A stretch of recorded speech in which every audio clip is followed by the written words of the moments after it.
Analizamos la escena de los mercados y lo hacemos con la ayuda de Joaquín Robles desde XTV. Muy buenas tardes, Joaquín. ¿Qué tal? Muy buenas tardes. ¿Cómo has visto la sesión hoy en Europa? Subidas en la sesión europea, el IBEX 35 aguantando por encima de los 9.000 puntos. En Estados Unidos, sin embargo, bueno, pues esas caídas, ¿no?, que se están ampliando a lo largo que pasan las horas y con ese foco en el IPC, en el dato del día. Sí, quizá eso ha sido lo más destacado, ¿no? Que a medida que Wall Street ha abierto, ha conocido ese dato de inflación y ha empezado a caer con fuerza, pues los índices europeos se han mantenido ahí, sobre todo el IBEX 35, en ese nivel psicológico de los 9.000 puntos, que parece que está aguantando muy bien durante estas últimas sesiones.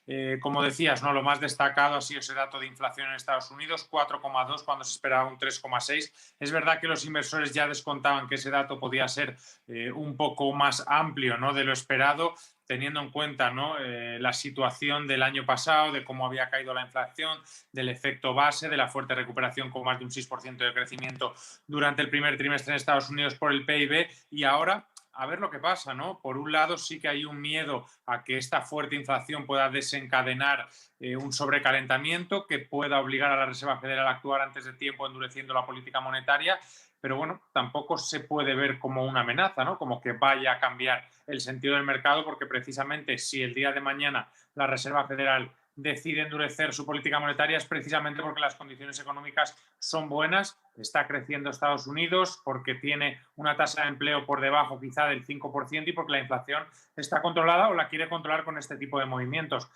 Así que aunque podamos ver correcciones durante las próximas sesiones, el fondo del mercado sigue siendo muy positivo.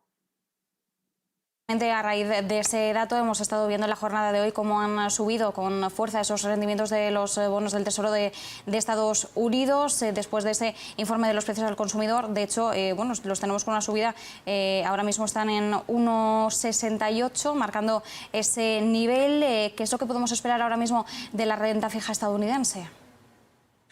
Bueno, todo va a estar en función de las expectativas y sobre todo de cómo evolucione durante los próximos meses. Por un lado, los inversores podían esperar esta reacción de la inflación. Lo que vamos a tener que ver ahora es cómo se desarrolla durante los próximos meses. Si de verdad va a seguir en unos niveles muy por encima del 3%, que sería muy por encima del objetivo de la Reserva Federal, que es el 2%, o va a ser, como dice la mayoría de miembros de la Reserva Federal, y va a ir poco a poco bajando y estabilizándose en ese entorno del 2%.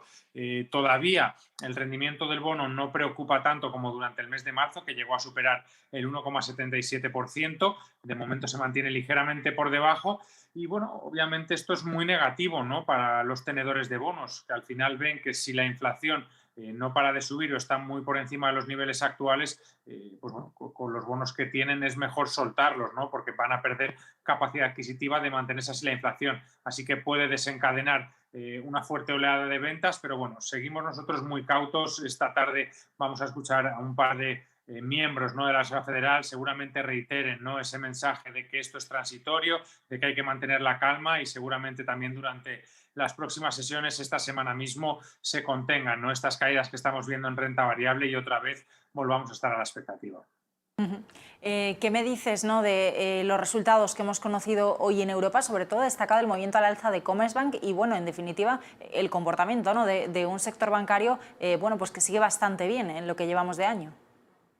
Sí, no paran de llover, ¿no?, nuevas recomendaciones de compra, ya no solo en la banca española, también en la banca alemana. Hay varios factores, ¿no? Ya se descontaba que la subida, ¿no?, de los resultados de los beneficios podía estar entre un 30 y un 40% en la banca europea, y es por varios factores, ¿no? El primero de ellos, la mejora de las perspectivas. Al final estamos viendo como poco a poco los suministros van mejorando aquí en Europa, por lo que la campaña de vacunación está aumentando, los datos económicos están mostrando una progresiva mejoría, los datos de confianza también están prácticamente en máximos de la última década, y también los inversores sí que tienen esa percepción de que el segundo trimestre va a ser muy bueno y va a repuntar el crecimiento económico. Esto lo que está ayudando también es a que precisamente los bancos puedan reactivar, ¿no?, sus operaciones financieras y que no tengan que dotar tantas provisiones, lo que les ayuda para seguir cumpliendo esos requerimientos de capital. Y luego también tenemos aquí una visión que podría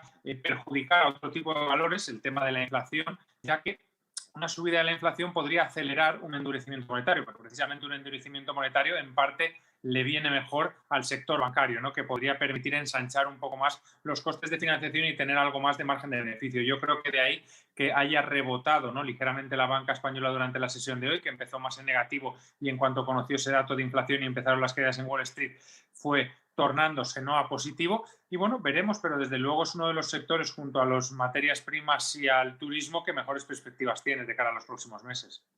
Y Joaquín, relacionado un poco con todos los temas que estamos abordando, ¿podríamos empezar a ver en las bolsas, si es que no hemos empezado ya, a ver cierta rotación hacia activos más ligados a la inflación?